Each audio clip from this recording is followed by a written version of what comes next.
Let's begin this by addressing the history and the origins of Titanus Mothra, or otherwise known as Mothra. This titan has been for thousands of years worshipped by many ancient civilizations across the world, from the ancient Chinese with their Temple of the Moth to the ancient South Americans with the Nazca lines depicting her as stated in the Monsterverse. This species is a benevolent titan that has a powerful yet soft presence around her, and she shares a form of symbiosis with Godzilla, the king of the monsters. She, in her mature form, is basically a gigantic moth titan that can shoot a powerful silk attack and also disrupt weather patterns by her god rays emitted from her wings. She can also reincarnate herself by laying an egg, and when she dies, her consciousness would be automatically transferred via Titan Bluetooth to the egg, thus having a form of immortality.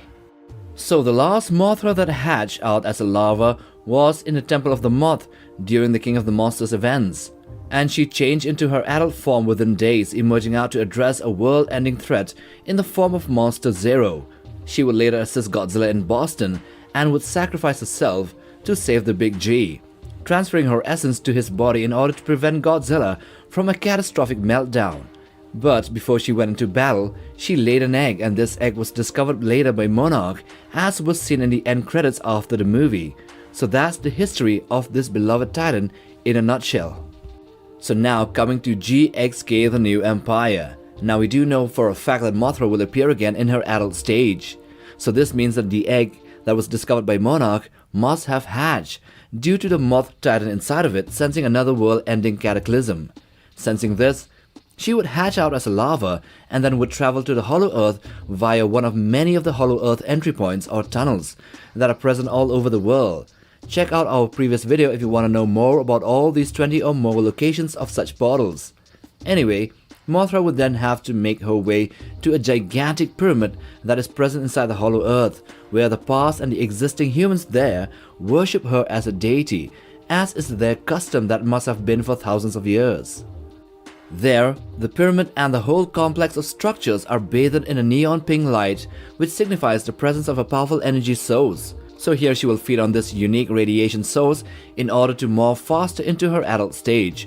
As a side note, this is the same type of energy that Godzilla is presumably absorbing in that ice cavern to evolve into his pink ultimate form.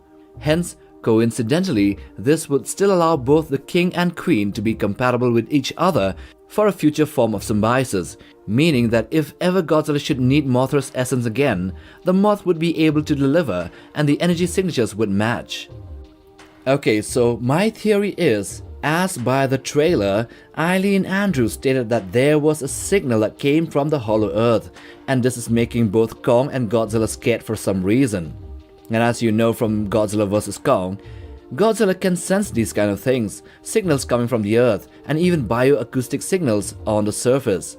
Okay, so this same signal that was detected from the Hollow Earth might have awakened Mothra as well from her dormant state as a larva, and then she would be the one sending telepathic signals to Gia, giving her visions of the impending doom and chaos that is coming along with Skarking, Shimu, and the army of great apes.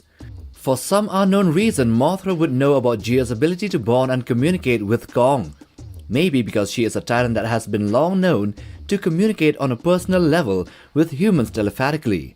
Now Gia would be that link to Kong, while Mothra could easily persuade Godzilla to do anything she wants, cause she's the queen, baby.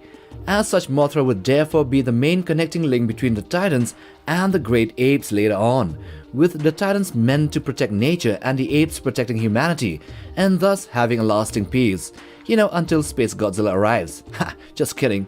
Or maybe I'm not.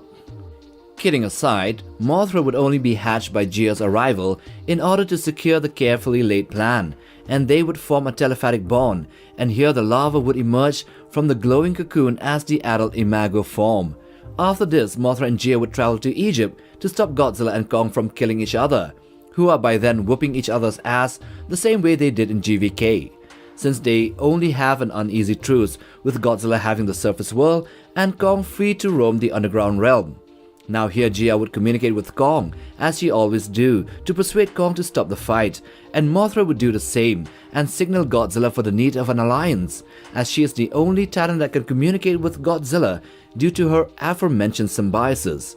From there, the team would go on to confront Scar King and Shimo in the Hollow Earth, and then somehow they would land and have the final battle in Rio. So, due to Mothra absorbing the Hollow Earth radiation to mature faster, she would also be more durable and more powerful because of it.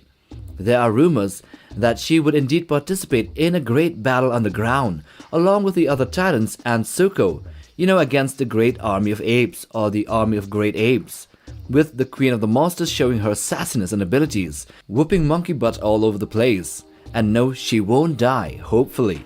Now that's the end of this video. If you like this one, then check this other one as well. And also take a look at our channel. We have a lot of Monsterverse content that you haven't seen before, maybe. Like, subscribe, and we'll see you in the next video. Take care, fam.